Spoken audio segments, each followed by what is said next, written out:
can you move? Barely. Oh my god. Hello, back again on the Top Recap channel. This time I will tell a movie's entitled Three Blind Mice. Let's get straight into the storyline. The story begins by showing a frightened woman. She keeps running in the forest without us knowing what's going on. That's when the woman suddenly met a man who told her to be quiet. The man told the woman to follow him because the woman was being hunted by a figure.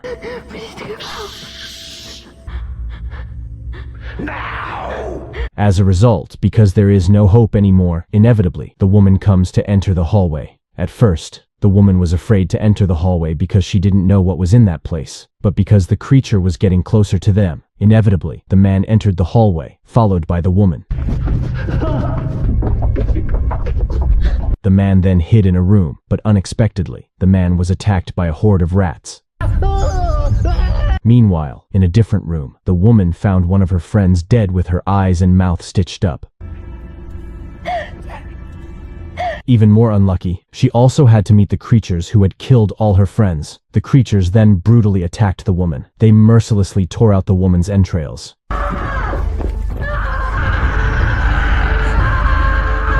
The scene then moves to a woman named Abigail, who is interrogated by her family. Her brother Mark and her friend Laura are also there. It turns out that Abigail has a drug addiction problem, so her family interrogates her and finds out when Abigail has been taking these drugs. However, Abigail continues to refuse to admit and say that she is not a drug addict. But those words were in stark contrast to Abigail's behavior. One day, Abigail was in a trance, and she deliberately consumed drugs in the toilet. Her father and mother, who realized this, finally decided to take Abigail to a psychiatrist named Kara to help Abigail overcome her drug addiction. During the meeting, they finally agreed with Kara's idea to take Abigail's family to rehab in a remote cabin far from the city. Laura and Mark also accompany Abigail to the cabin, but the problem is that Kara last came to the place 15 years ago, so she doesn't know the conditions around the cabin. Without realizing it from this place, that will be a big problem, especially during the rehabilitation process. They are not allowed to use cell phones. All forms of contact with the outside world have been cut off, and their task is to survive in the cabin as long as possible and make Abigail more accustomed without drug dependence. But a new problem arises, namely the very minimal food availability. This also makes Kara offer to buy food in the city. On the way to the city, Kara's car tires were suddenly hit by a razor wire trap set by the killer creature. Kara tried to remove the razor wire trap until Kara's hand was hit by a thorn and bled. Meanwhile, Laura continued to persuade Abigail to accept this rehabilitation for Abigail's good. But Abigail still refuses Laura's persuasion because she feels that she is not an addict, as alleged by her family. This made Abigail's parents wonder if the rehab would work. Her dizzy father decides to go out for a smoke. Meanwhile, Kara is still not done with her business. She is busy wiping blood flowing violently without stopping. That's when the monsters began to appear and approach her. Meanwhile, Abigail's family is still waiting for Kara's arrival because there is no food in the cabin. Her mother then checked on Abigail in her room. It turned out that Abigail was pretending to be asleep. She had intended to escape from the cabin, but it turned out that Abigail's action was immediately noticed by her father, who was smoking. Abigail continued into the forest even though her father had told her to stop. We're in the middle of nowhere. Where are you going? Abby! Oh really? So I can just leave them? No. Not long after that, Abigail's father was immediately shot by something, which turned out to be an arrow shot. It was the work of one of the monsters who aimed an arrow at Abigail's father's back. Dad, can you move? There was no other way. Abigail immediately invited her father to escape from that place. But because they didn't know the direction to the cabin, they went deeper into the forest. Meanwhile, Mark and Laura try to find Abigail, who suddenly disappears from the cabin. On the way, Abigail and her father found Kara's car parked in the forest. They approached Kara's car, hoping that Kara could help them, but in fact, Kara was gone, and the condition was getting worse. The car keys could not be found at all, nor could the cell phones carried by Kara. Not long after, they were surrounded by monsters who immediately took them somewhere. In that place, Abigail woke up and found Kara still alive in terrible conditions. Like a surgeon, these monsters don't know what to do. They just casually torture their victims. It seems that the monster tortured Abigail's father by plugging his eyes, and Kara also had the same fate. She was doused with hot water right in her eye holes. Tragic screams can only be heard by Abigail, who continues to call for help. Abigail then managed to untie her hands and immediately ran away.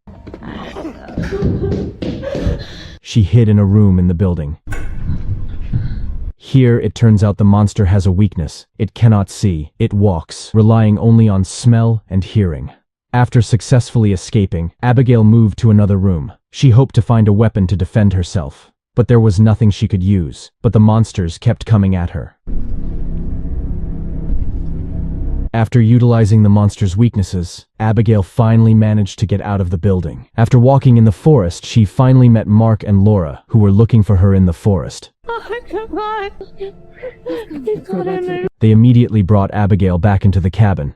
This time Abigail really met her mother, who was very worried about Abigail's condition, who was bleeding all over her body. Although Abigail had told Laura and Mark about the monsters in the forest, they didn't believe Abigail's words and thought that Abigail was hallucinating. Caught a dealer in the middle of the woods. Well, either she's on something. The mother then told Mark and Laura to take Abigail to the hospital in their car. But before that, her mother would prepare water to wash Abigail's body. But just because they waited a few minutes for the water, they had to face a new problem. The three monsters had smelled the blood from Abigail's body and were getting closer to the cabin. At that time, Abigail didn't realize her mother was in danger. Abigail's mother heard the sound of rats under her bed. While checking under the bed, a monster suddenly appeared from behind her and immediately attacked her.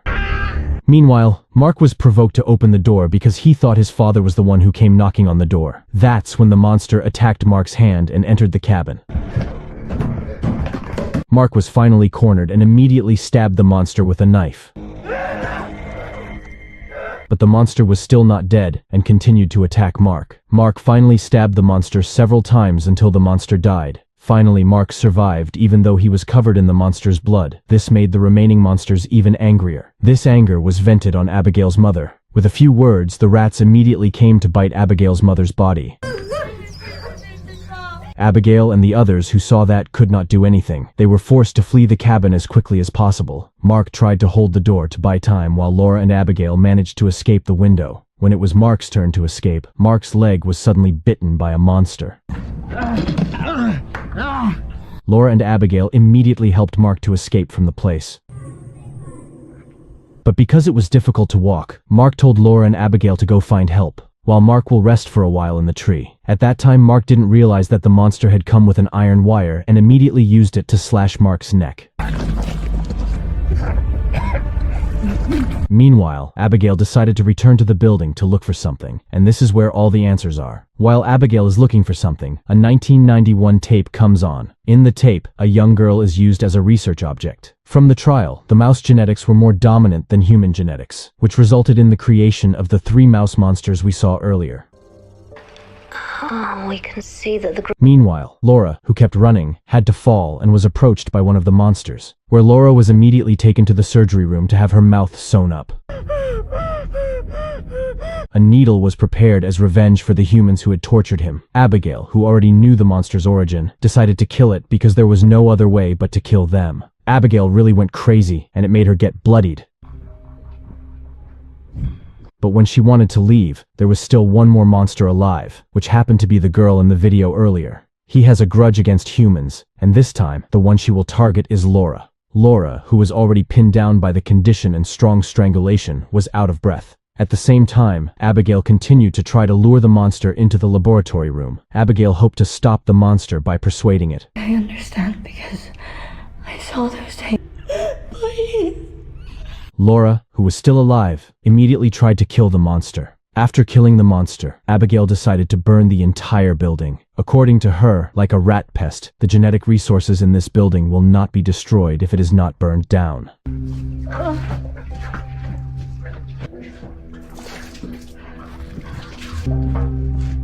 However, the monster was still alive and stabbed Laura from behind. Abigail, who saw it, was hysterical and immediately started a fire to burn the monster and the building.